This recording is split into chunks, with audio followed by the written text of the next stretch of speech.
couple of questions in the comments in various from various videos I wanted to address. The first one, the question was about ammo, 10 millimeter ammo, and it was, excuse me, the for the Extreme Defender, Underwood Extreme Defender. Do I think the 115 grain is better or worse than the 100 grain Extreme Defender?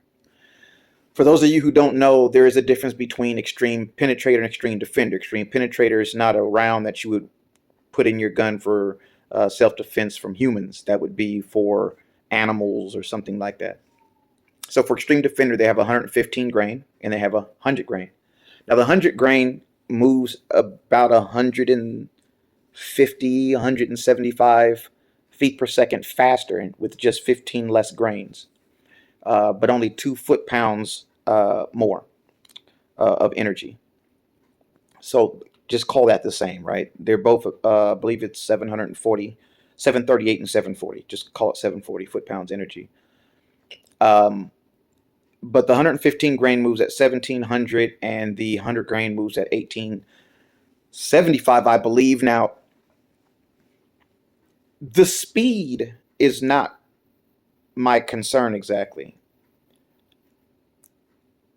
If, to my understanding, Underwood dropped the weight down for a reason, and that is because their goal, when they made the Extreme Defender, they did something that had never been done before.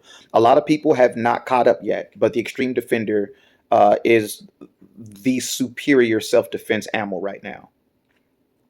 And again, a lot of people just haven't caught up to understanding that yet. It's superior because it creates a permanent wound cavity as large or larger than any hollow point out there. So in other words, there is no hollow point out there that creates a larger permanent wound cavity than the Extreme Defender. It matches or exceeds any hollow point. That's number one. Number two, they are almost 100% barrier blind. Now, a lot of hollow point companies will claim that they're barrier blind. They're not. They might be barrier blind in one or two things, but they're not barrier blind overall. The Extreme Defenders, because they're not relying on expanding, are barrier blind in that they will go through barriers and then still penetrate exactly how far they should, or that they want it to penetrate, right? Extreme Defenders, they'll penetrate whatever, 16 inches, something like whatever it is, depending on which gel we're talking about, right? So sorry, I had to go through all that for people who don't understand what we're talking about, to the brother who asked the question. So to answer your question now, bro, the 100 grain. Why? The 100 grain is the newer version. And they went down to 100 grains not because they just simply wanted more speed and that's it. They went down to 100 grains because they found that it is more, oh gosh, why am I drawing a blank here with the freaking word consistent? It is more consistent than the 115 grain. Now, listen, the 115 grain is still more consistent than any other hollow point out there. It's still a great round. I would carry it any day of the week. But to answer your question, of the two, I would go 100 grain. They found that if they dropped it down just a little bit more in weight, that it did their penetration expectations were dead on, no matter what they shot it through. Glass, wood, drywall, you name it. You name it, it would go through, and it would still do the exact penetration that they set it for. They truly are barrier blind. You do some research, you'll see. So anyway, the 100 grain, because they figured that out.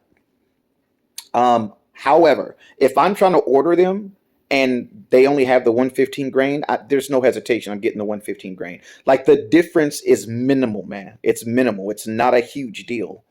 So understand that.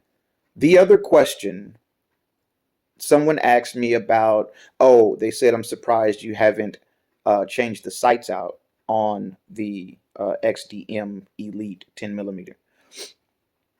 So, first of all, I'm not normal when, when it comes to just firearms, period.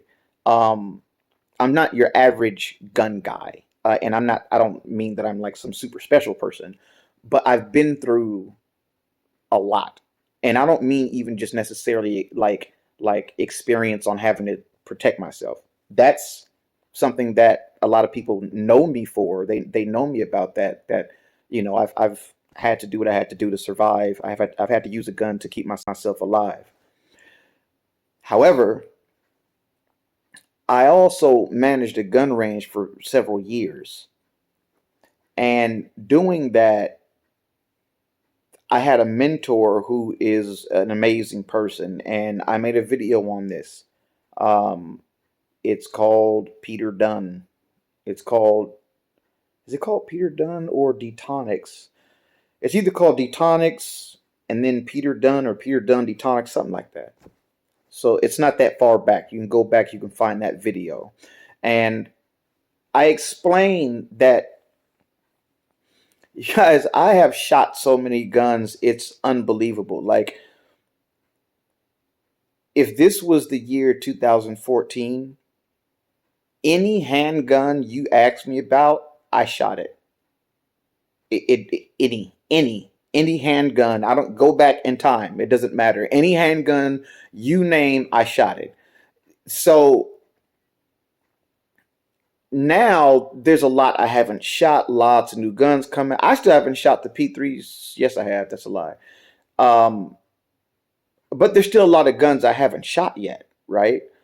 Um, so because I don't work at the range anymore. I stopped working at the range 2013. So, to answer your question though, without running too far off track here, my mentor, who was arguably the greatest gunsmith west of the Mississippi, um, he would bring guns down that he had fixed. He'd bring the guns down to me and he'd have me go shoot them to make sure they're ready to give back to the customer. Every single day, I'm shooting a new gun. Now, I can't go put new sights on every gun he brings down.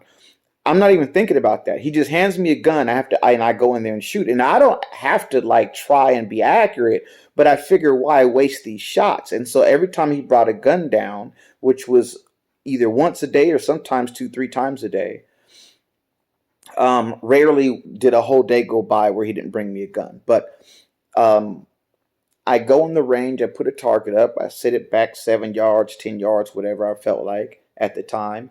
And then I would shoot all the rounds that he gave me to test the gun to make sure it's working right. Doing that, you shoot so many guns with so many different sights. You're shooting old guns, new guns, revolver, you name it, everything.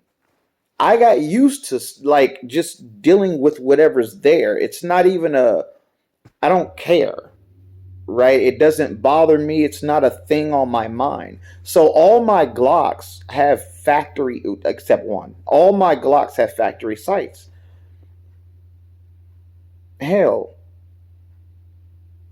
all my handguns, period, except two, have factory sights. Um, No, all of them except one have factory sites. So anyway, and it's because it's not a I don't care. They all work perfectly fine for me, like perfectly fine. Now he did bring up, he was just kind of concerned, like, well, nighttime, night vision, protecting yourself, which is a very, very legitimate concern.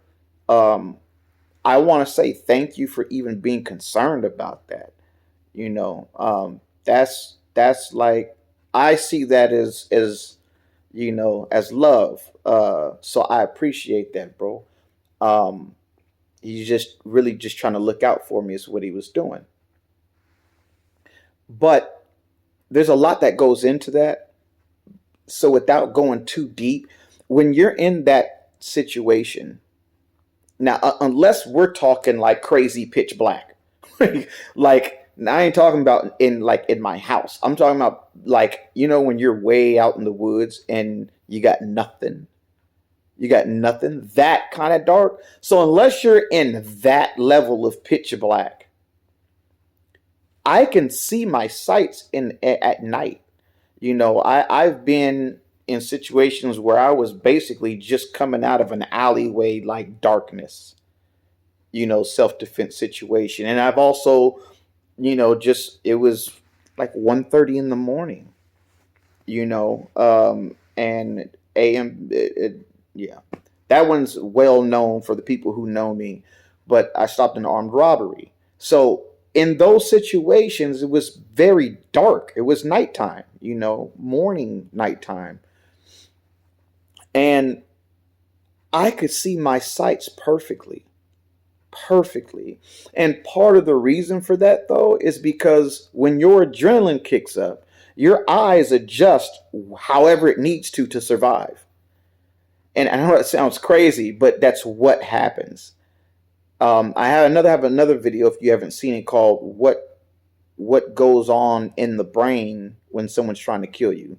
Take a look at that. This is not just an only experience I'm speaking of. I'm well read on the subject. Okay, your body adjusts for you, and everyone's body's different. My eyes absolutely adjust, and if it's dark, I can see in the dark, right? I'll give you an example. Have you ever, like, you turn the lights off, you can't see nothing. Your pupils eventually adjust, and then all suddenly you can see everything in your room. It's still dark, but you can see everything in your room now, right?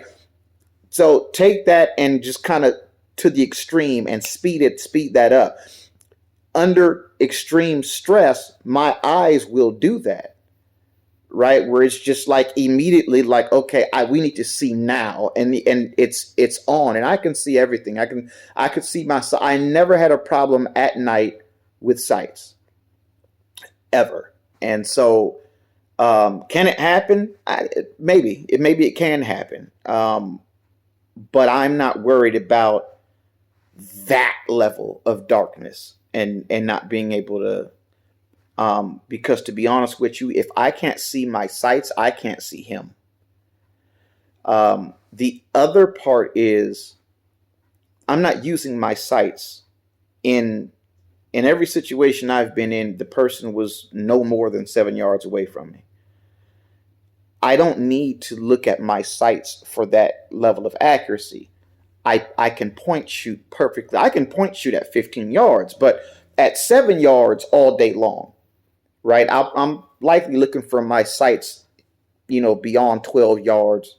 I'm probably going to bring my sights up, right? But every situation I've been in, and most situations where you really need to be concerned about, like truly, it's right up on you. And I'm not worried about my sights at that point. I'm worried about the speed of getting the gun out before him and owning the drop. And that is where my concern is at.